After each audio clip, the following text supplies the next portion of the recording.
warahmatullahi wabarakatuh.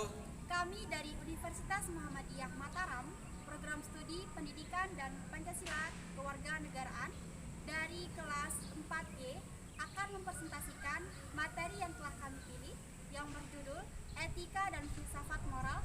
Saya sendiri Indriwati Wahyuni. Di sebelah kanan saya Muhammad Fihir dan Vivi Hardianti. Di sebelah kiri saya Nur Fatahia. Dan saya Al-Fatah.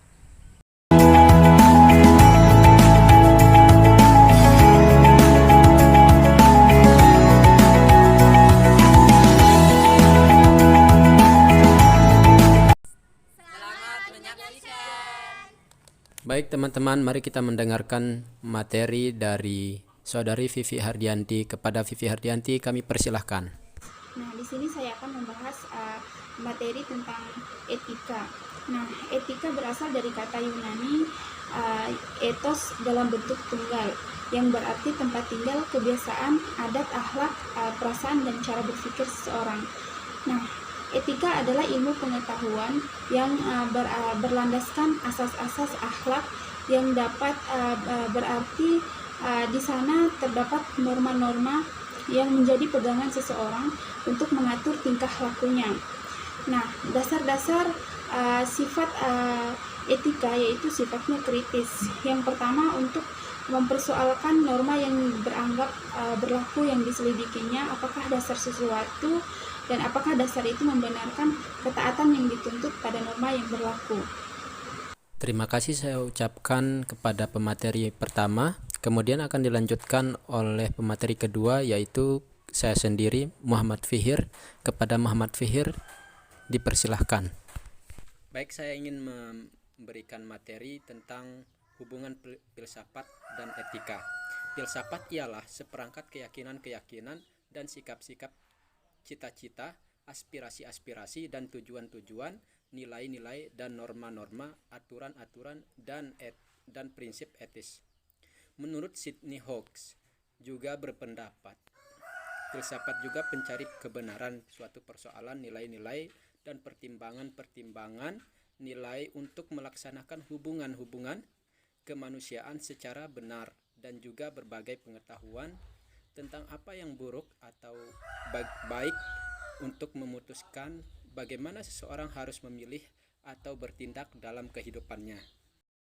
Prinsip etik dapat membantu pula mengatur dan memberikan makna dan kesatuan yang bulat terhadap kepribadian kita, motivasi kita dalam memilih perilaku kita, tujuan dan gaya hidup, serta memungkinkan kita memperoleh landasan pembenaran dan pengambilan keputusan terhadap tindakan yang kita lakukan.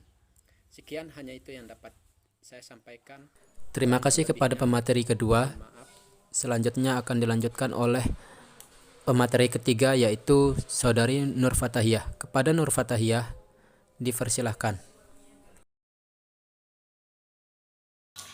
Baik, saya akan menjelaskan bagian C, yaitu perbedaan etika, etiket, moral, dan agama.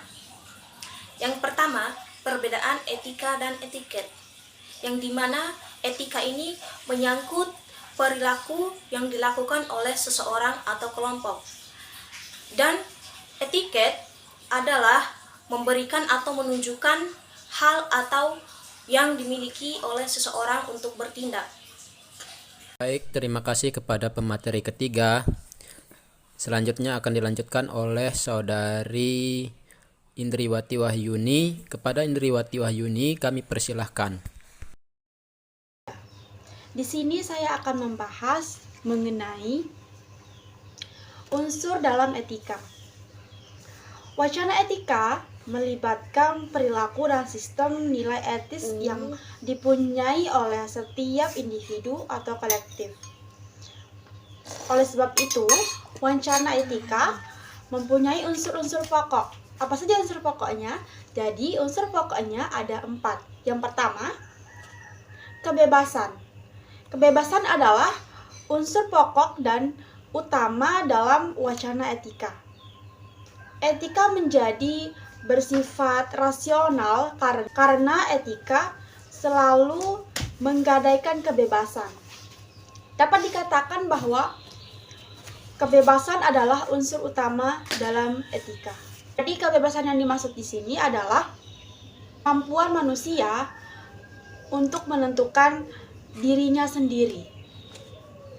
Ini berarti bahwa kebebasan ini bersifat positif, bukan berarti kebebasan yang negatif dan tidak memikirkan nilai-nilai etika sendiri. Bukan seperti itu. Kemudian yang kedua itu adalah tanggung jawab.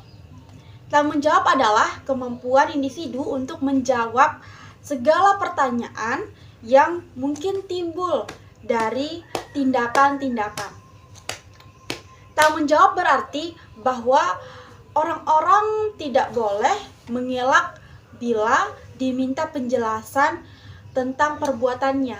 Jadi tanggung jawab di sini adalah bagaimana dia mengadakan atau menjelaskan apa yang sudah dia lakukan. Kemudian yang ketiga itu adalah hati nurani. Hati nurani adalah penghayatan tentang nilai baik atau buruk yang berhubungan dengan situasi konkret. Nah, hati nurani yang memerintahkan atau yang melarang sesuatu itu tindakan menurut situasi, waktu, dan kondisi tertentu. Jadi harus melihat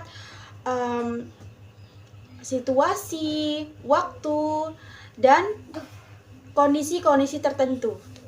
Sekian dan terima kasih, hanya itu yang dapat kami presentasikan. Kurang dan lebihnya mohon dimaklumi. Wassalamualaikum warahmatullahi wabarakatuh. Nonton. Jangan lupa like, komen, Subscribe.